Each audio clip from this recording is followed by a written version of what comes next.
লাইলাতুল কদরের গুরুত্ব। আল্লাহ রাব্বুল আলামিন এই রাতকে সকল রাতের চেয়ে শ্রেষ্ঠত্ব মর্যাদা দিয়েছেন। তিনি তার কালামে এই রাতকে প্রশংসার সাথে উল্লেখ করেছেন। তিনি তার কালাম সম্পর্কে বলতে যে ইরশাদ করেন, ইন্না নাযালনাহু ফি লাইলাতিন মুবারাকাতিন ইন্না কুন্না মুনজিরিন ফিহা ইউফরাকু কুল্লু আমরিন হাকিম। সূরা দুখান। আমি তো ইহা অবতীর্ণ করেছি এক বরকতময় রজনীতে।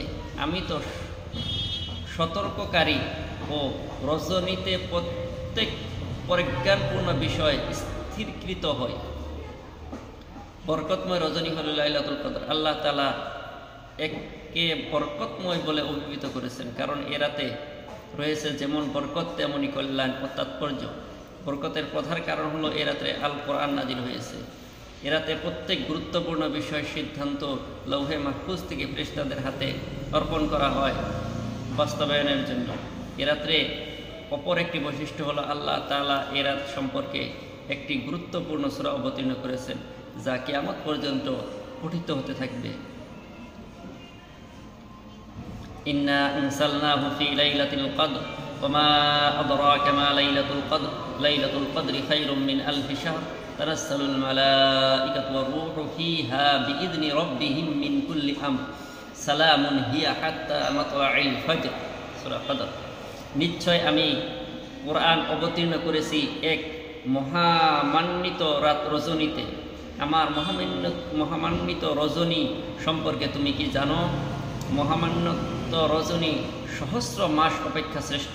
সে রাত্রেই ফেরেশতাগণ ও রূহ অবতীর্ণ হয়। প্রত্যেক কাজে তাদের প্রতিপালকের অনুমতিক্রমে শান্তি শান্তি সে রজনী উষার আবির্ভাব পর্যন্ত। এ সূরাতে যে সকল বিষয় জানা গেল তা হলো, এ রাত এমন এক রজনী যাতে মানব জাতির হিদায়তের আলোকবর্তিকা মহাগ্রন্থ আল কোরআন অবতীর্ণ হয়েছে। 2 নম্বর, এ রজনী 1000 মাস অপেক্ষা শ্রেষ্ঠ, অর্থাৎ 83 বছরের চেয়েও এর মূল্য বেশি। এ রাত্রে ফেরেশতাগণ রহমত ও বরকত ও কল্যাণ নিয়ে পৃথিবীতে অবতরণ করে থাকে। এ রজনী শান্তির রজনী। আল্লাহর বান্দারা এ রাতে জাহান্নামের শাস্তি থেকে মুক্তি পেয়ে শান্তি অর্জন করে থাকে। সময়ের প্রতি গুরুত্ব দেওয়া। এই আয়াতগুলোতে অল্প সময়ে বেশি কাজ করার জন্য উৎসাহ প্রদান করা হলো।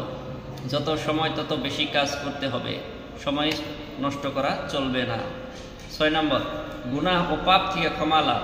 এ রাতের এই ফজিলত সম্পর্কে বুখারী ও মুসলিম বর্ণিত হাদিসে এসেছে,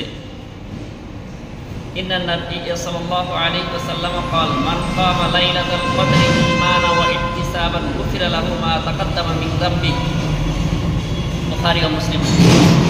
নবী করিম সাল্লাল্লাহু আলাইহি ওয়াসাল্লাম বলেছেন যে লাইলাতুল কদরে ঈমান ও ইহতিসাবের সাথে সালাত বা নামাজ আদায় ও ইবাদত বন্দেগী করবে, তার অতীতের পাপসমূহ ক্ষমা করে দেওয়া হবে। লাইলাতুল কদর কখন?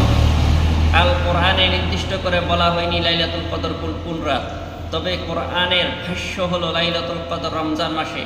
কিয়ামত পর্যন্ত রমজান মাসে লাইলাতুল কদর অব্যাহত থাকবে এবং এই রজনী রমজানের শেষ দশকে হবে বলে সহিহ হাদিসে এসেছে এবং তা রমজানের শেষ দশকে বেজুর রাতগুলোতে হওয়ার সম্ভাবনা বেশি বলে হাদিসে এসেছে।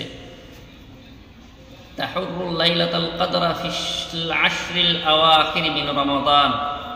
তোমরা রমজানের শেষ দশকে লাইলাতুল কদর অন্বেষণ করো এবং রমজানের শেষ 7 দিনে লাইলাতুল কদর থাকার সম্ভাবনার অধিকার, যেমন হাদিসে এসেছে, ফামান কানা মুতাহাররিয়ান বিহা ফালিয়াতাহাররাহা ফিস সাবঈল আওয়াখির। যে লাইলাতুল কদর অন্বেষণ করতে চায় সে যেন শেষ 7 দিন অন্বেষণ করে।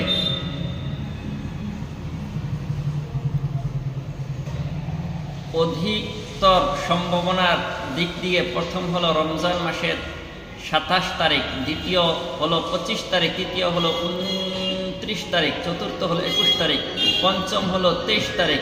আল্লাহ রাব্বুল আলামিন এই রাতকে গোপন রেখেছেন আমাদের উপর রহম করে। তিনি দেখতে চান এই বরকত ও ফজিলত লাভের জন্য কে কত প্রচেষ্টা চালাতে পারে। লাইলাতুল কদরে আমাদের করণীয় হলো বেশি করে দোয়া করা।